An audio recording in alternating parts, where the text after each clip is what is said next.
का दूसरे राउंड की जो हमारी यात्रा है वो कल से नागौर जिले में शुरू हुई थी। अभी आज कुचामण के अंदर हम जा रहे हैं और कल से सीकर के अंदर जाएंगे। जिस तरह नौजवान किसान, सर्व समाज, अल्पसंख्यक और दलित जिस तरह हमारे साथ आ रहा है, जिस तरह समर्थन दे रहा है, जिस तरह किसानों का आशीर्वाद मिल रहा है, जिस तरह मातृशक्ति का आशीर्वाद, उसे देख के लग रहा है कि इस बार राजस्थान में बहुत बड़ा परिवर्तन होगा। राजस्थान की नौजवानों ने तय कर लिया कि कांग्रेस भाजपा को भगाओ और राष्ट्रीय लोकतांत्रिक पार्टी को राजस्थान के अंदर लाओ। और आरएलपी, जिन मुद्दों को लेकर आरएलपी का गठन हुआ, उन मुद्दों पर चुनाव लड़ रही है। जल्दी हमारा घोषणा पत्र भी आएगा और जल्दी हम एक सूची भी राजस्थान के अंदर जारी करेंगे चुनाव को लेकर। ये तो तय है कि आरएलपी तीसरा मोर्चा बनकर के उभर गई है। ऐसी स्थिति बनती है तो कांग्रेस और बीजेपी में से किसको साथ लेना पसंद करेंगे? हम किसी को, उस समय की परिस्थिति क्या बनती है मैं ये कह सकता हूँ, हम किसी के साथ नहीं जाएंगे। अगर हमारे साथ उस समय कोई आता तो उस परिस्थिति के अनुसार ही होगा। अभी तो हम ये चाह रहे हैं कि कुछ दलों से हमारे समझौते हो, कांग्रेस बीजेपी को छोड़ के। अगर होते हैं तो प्रयास कर रहे हैं, उन दलों से बात भी चल रही है। और नहीं होते हैं तो 200 सीटों पर आरएलपी पार्टी अकेली अपने दम पे राजस्थान में चुनाव लड़ेगी। नागौर में बयानबाजी का दौर बहुत चल रहा है। कल रिश्पाल जी ने एक बयान दिया था आपके खिलाफ कि मैं कभी भी हनुमान जी के पास अपने बेटे के लिए नहीं गया, तो आप क्या सच्चाई है इसमें? भाई मैं वीडियो रिकॉर्डिंग तो करता नहीं, ये मेरा धंधा थोड़ा ही है। ये तो विश्वास से दुनिया चल रही है। लोग तो ऐसे हैं कि प्रेस में बयान देके भी बदल लेते हैं, कहते मैंने ऐसा नहीं कहा, ऐसे कहा था। मैं कह रहा हूँ अपने बेटे के साथ आए थे, एक रिचपाल नहीं आया था, बहुत से आए थे। मेरे समाज के साथ अलग अलग समाजों का आए थे। मदद कर दी पिछली बार, लेकिन अब मदद नहीं होगी। कल उन लोगों ने जो हल्की हरकत करी थी डेगाना के अंदर, उसका आरएलपी कार्यकर्ताओं ने मुंह तोड़ जवाब दिया।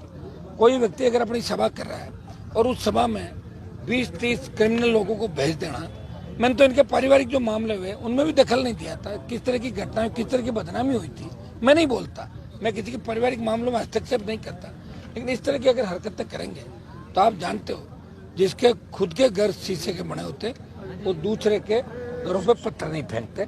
ये इनको भारी पड़ेगा। जीत उनके आसपास ही नहीं है। मृदाओं का अब इस राजस्थान और नागौर में कुछ भी नहीं बटने वाला। विधानसभा चुनाव तो हारेंगे, हारेगा पूरा परिवार जो भी लड़ेगा।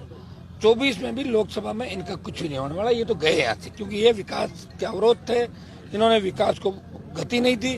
और ये सत्ता पक्ष की ताकतों से मिलकर चापलूसी करके अपना व्यापार बढ़ाते थे, जनता की चिंता करते तो नागौर बहुत आगे होता है। सब जानते हैं कि नहर यहाँ 50 साल पहले आ जाती। नहर को दोनों परिवारों ने रोका था जिनकी उस समय चलती थी। आपने पहले घोषणा कर दी थी, मैदान में उतरी है तो कितना युवाओं के साथ सारे चुनाव में जीत पाएंगे? वो तो आप देख रहे हो ना। अब इस तरह का जलजला आएगा राजस्थान के अंदर, सोचा भी नहीं होगा।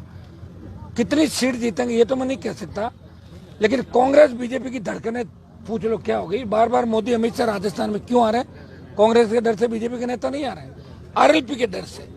वो तमाम एक चीज फायदा ये हो गया कि मेरे समाज के भी जो चले हुए कारतूस है इधर उधर, उनको कोई पूछ नहीं रहा था, उनकी भी बीजेपी कांग्रेस में पूछ हो गई, उनको भी ज्वाइनिंग हो रही, भर्ती हो रही है उनकी। ये काम समाज हित के लिए भी अच्छा हो गया। लोग मुझे कहते हैं ना कि हनुमान जी समाज का विरोध नहीं कर रहा हूँ।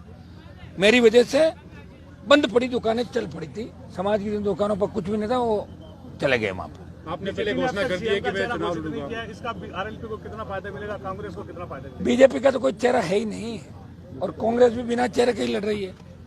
और राष्ट्रीय लोकतांत्रिक पार्टी चुनाव के अंदर 57 में भी, ये 18 में भी उतरी, 57 उम्मीदवार उतारे थे। उपचुनाव के अंदर हमने जबरदस्त उपस्थिति दर्ज कराई। और ये जो आप सैलाब देख रहे हो, ये अपने आप आए लोग हैं। 5-6 घंटे से वेट करे, सर्व समाज है इसके अंदर। तो आप देख सकते हैं कि आरएलपी को जबरदस्त वोट मिलेगा। सीटों में कितना कन्वर्ट होता है, कितनी सीट हम जीतते हैं। राज हमारे बिना नहीं बनेगा, ये तो तय है। कि कांग्रेस अगर बहुत पीछे चलेगी तो मैं नहीं कह सकता, तो हो सकता है कोई पार्टी 100 पार भी कर जाए।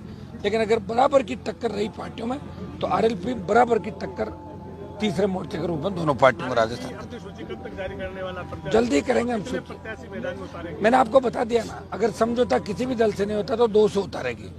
समझौता अगर छोटे दलों से कहीं हो जाता है तो बैठ के टेबल टॉक हो जाएगी, बात हो आपने जाएगी। जिस तरह से घोषणा कर दी है कि मैं चुनाव लड़ूंगा विधानसभा का, तो ज्योति मिर्जा को भारतीय जनता पार्टी उतारने की तैयारी कर रही है। उससे क्या फर्क पड़ता है? तो कोई उतरो चाहिए, रोज ही उतरते मेरे सामने। तो ज्योति मिर्जा को मान रहे हैं कि मैं तो 5-6 चुनाव लड़ चुका ना, वो तो पहला चुनाव लड़ेगी विधानसभा में। वो तो फ्री वापिस पैक करके भेज दूंगा दिल्ली की ओर।